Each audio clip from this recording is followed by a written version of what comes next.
आइए आइए भैया, अच्छी अच्छी चिड़िया ले जाइए।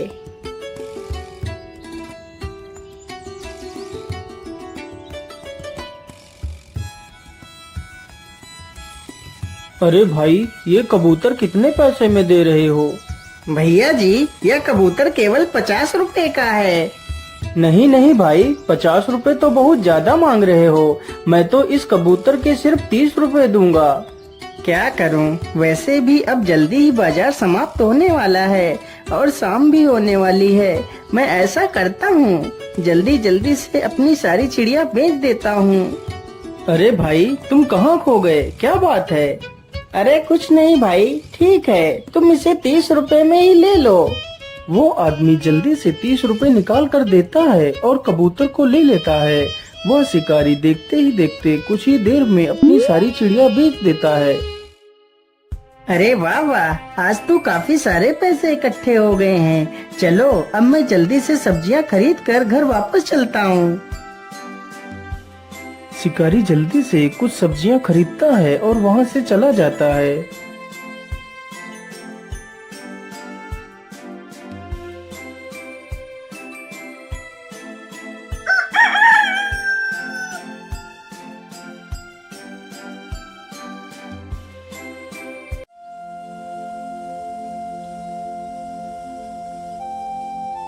अजी, सुबह हो गई है और कितना सोओगे आप? क्या आज आप शिकार पर नहीं जाओगे?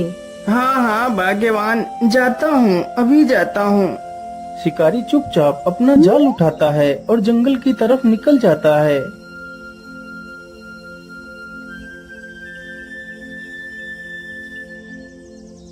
शिकारी चलते चलते जंगल में काफी दूर निकल जाता है। हाँ हाँ, अब तो मैं काफी दूर जंगल में निकल आया हूँ। मैं ऐसा करता हूँ, इसी स्थान पर अपना जाल बिछा देता हूँ। यहाँ पर जरूर मुझे ढेर सारी चिड़िया मिलेंगी। इतना सोचकर शिकारी अपना जाल उसी स्थान पर बिछा देता है और पास में ही एक पेड़ के नीचे जाकर बैठ जाता है और सो जाता है। उसे सोते सोते काफी समय गुजर जाता है, तभी उसकी आंखें खुल जाती हैं।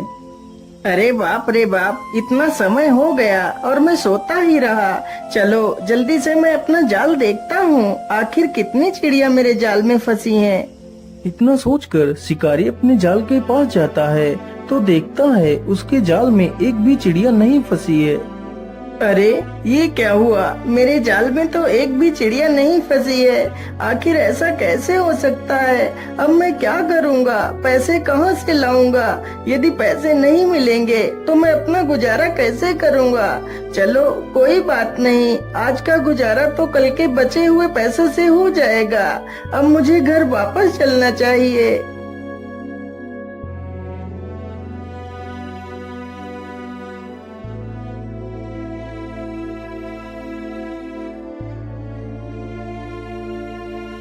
अगली ही सुबह शिकारी जल्दी उठ जाता है और जाल लेकर जंगल की तरफ निकल जाता है। क्या करूं, कल तो मुझे खाली हाथ ही घर लौटना पड़ा था, लेकिन आज मुझे कुछ भी करके चिड़िया तो पकड़नी ही पड़ेगी। लेकिन आज मैं ऐसा करता हूँ, आज अपने जाल को किसी नए स्थान पर लगाता हूँ। ये सब कुछ सोचते हुए शिकारी जंगल में एक नए स्थान पर पहुँचता है। हाँ हाँ, यही स्थान ठीक रहेगा। मैं यहीं पर अपना जाल बिछा देता हूँ। इतना सोचकर शिकारी फिर से अपना जाल बिछा देता है और पेड़ के नीचे जाकर बैठ जाता है। अरे नहीं नहीं, मैं इस बार नहीं सोऊंगा। इस बार मैं अपने जाल पर नजर रखूंगा, आखिर मेरे जाल में चिड़िया क्यों नहीं फंस रही हैं। तभी देखते ही देखते कुछ ही देर में उसके जाल में कई सारी चिड़िया आकर फंस जाती हैं। तभी एक लोमड़ी उसके जाल के पास आती है और जाल को पकड़कर खींच लेती है, जिससे जाल में फंसे सारे कबूतर फर से उड़ जाते हैं। अरे रे रे दुष्ट लोमड़ी, ये तूने क्या कर दिया? मेरे सारे पंछियों को तूने छुड़ा दिया। मैं तुझे जिंदा नहीं छोड़ूंगा। शिकारी जल्दी से एक डंडा उठाकर लोमड़ी की तरफ दौड़ता है। लोमड़ी तुरंत वहां से भाग खड़ी होती है। बेचारा शिकारी उसका पीछा करते करते काफी दूर निकल जाता है। लोमड़ी देखते ही देखते जंगल में एक झाड़ी में घुस जाती है। अरे बाप रे बाप, इसके पीछे भागते भागते तो मेरी सांस ही फूल गई, लेकिन लोमड़ी तो हाथ नहीं लगी। जिस पेड़ के नीचे शिकारी खड़ा था उसी पेड़ पर एक पक्षी रहता था। तभी उस पक्षी ने अपना मल त्यागा तो वह मल सीधा उसी शिकारी के ऊपर जा गिरा। अरे राम राम राम, मैं तो वैसे इतना परेशान हूँ, ऊपर से इस पक्षी ने मेरे ऊपर ही मल कर दिया। छी छी। तभी शिकारी अपने हाथों से ही उस मल को साफ करने लगता है। अरे ये क्या, ये मल तो सोने की तरह चमक रहा है, कहीं यह सोना ही तो नहीं? अरे हाँ, यह तो सोना ही है। इस पेड़ के नीचे तो कितना सारा सोना पड़ा है, इतने सोने में तो मेरा पूरा जीवन सुखमय कट जाएगा। लेकिन इतना सारा सोना आखिर किस पक्षी ने किया है? जरा मैं इस पक्षी को देख लेता हूँ। शिकारी तुरंत ही पेड़ से दूर हटकर देखता है तो एक सुंदर सा सफेद रंग का पक्षी पेड़ पर बैठा है। अरे वाह, यह पक्षी तो दिखने में कितना आकर्षक है। जितना ही यह दिखने में आकर्षक है, उतना ही ज्यादा यह काम का भी है। काश मैं इस पक्षी को पकड़ पाता तो मेरे पास इतना सारा सोना हो जाता कि मैं अपने पूरे राज्य में सबसे अमीर व्यक्ति बन जाता। इतना सोचकर शिकारी के मन में लालच आ जाता है और शिकारी जल्दी से उस सारे मल को इकट्ठा कर एक पोटली में बांध लेता है। मैं ऐसा करता हूँ, कल सुबह आकर अपना जाल इसी पेड़ के नीचे बिछा दूंगा और इस पक्षी को पकड़ लूंगा। इतना सोचकर शिकारी जल्दी से पोटली लेकर अपने जाल के पास जाता है और जाल लेकर अपने घर की ओर वापस चला जाता है।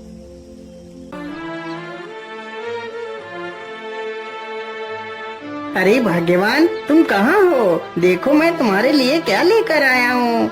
अरे आप इतना शोर क्यों मचा रहे हो? आखिर ऐसा क्या लेकर आए हो आप? तभी शिकारी उस पोटली को खोल देता है। उसकी पत्नी पोटली में इतना सारा सोना देखकर हैरान रह जाती है। अरे इतना सारा सोना, लेकिन इतना सारा सोना तुम्हें कहाँ से मिला?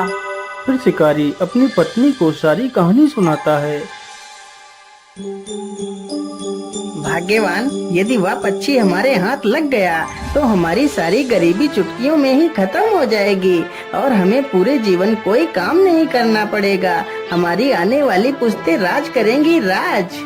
हाँ हाँ, लेकिन इस पक्षी को तुम पकड़ोगे कैसे? अरे भाग्यवान, एक शिकारी से तुम सवाल कर रही हो कि मैं उसे पकड़ूंगा कैसे? अरे जैसे मैं बाकी पक्षियों को पकड़ता हूँ, वैसे ही उसे भी जाल बिछाकर ही पकड़ूंगा।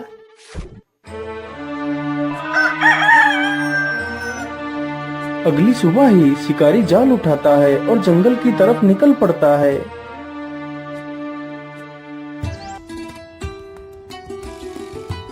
शिकारी चलते चलते उसी पेड़ के पास पहुंच जाता है जिस पेड़ पर वह पक्षी रहता था।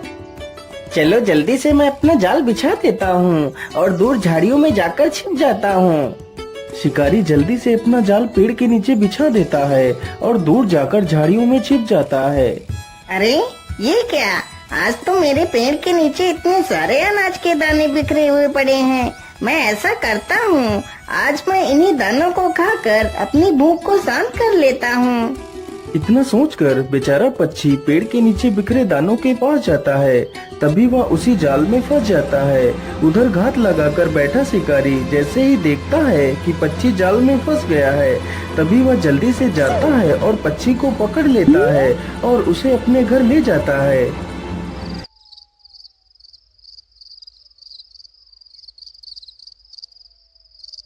अरे भाग्यवान, देखो देखो, मैं उस पक्षी को पकड़ कर ले आया हूँ। अरे वाह वाह, आपने तो कमाल ही कर दिया। अब तो हम जल्दी ही अमीर हो जाएंगे। लेकिन भाग्यवान, हमने पक्षी को तो पकड़ लिया है, लेकिन मेरे मन में एक डर बैठ गया है। अजी, अब आपके मन में कैसा डर बैठा हुआ है? अरे भाग्यवान, हमने इस सोना देने वाले पक्षी को तो पकड़ लिया है, लेकिन जब कभी इसकी खबर राजा को मिल गई कि मुझे ऐसा कोई विचित्र पक्षी मिला है, तो राजा हम दोनों को फांसी पर ही चढ़ा देगा। अरे हाँ, आप बिल्कुल ठीक कहते हो। हमने इस बारे में तो कभी सोचा ही नहीं। हाँ, अब तुम ही बताओ भाग्यवान, हमें क्या करना चाहिए?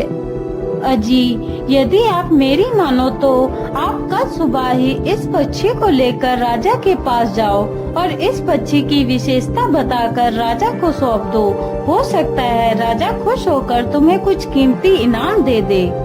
हाँ हाँ भाग्यवान, तुम बिल्कुल ठीक कहती हो। मुझे ऐसा ही करना चाहिए। मैं कल सुबह ही इस पक्षी को लेकर राजा के पास जाऊंगा।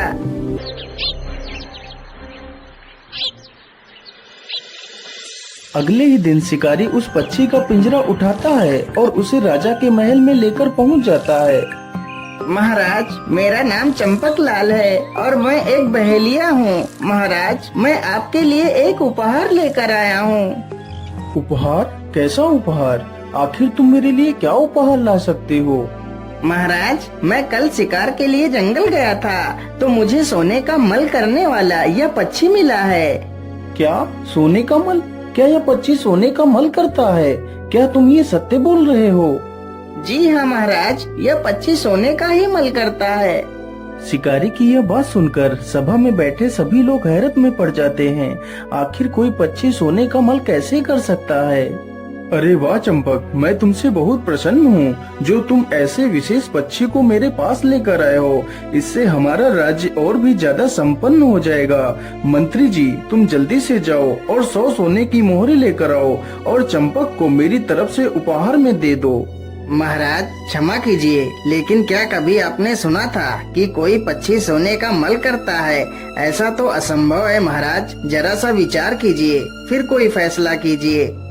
वैसे मंत्री जी ठीक कह रहे हैं। मैंने आज तक तो कभी भी ऐसे पक्षी के बारे में ना ही सुना है।